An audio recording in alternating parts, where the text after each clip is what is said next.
للناس وأمنا واتخذوا من مقام إبراهيم مصلى وعهدنا إلى إبراهيم وإسماعيل أن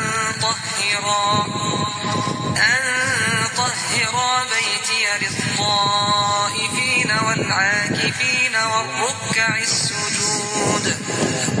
وإذ قال إبراهيم رب اجعل هذا بلدا آمنا وارزق أهله من الثمرات من آمن منهم.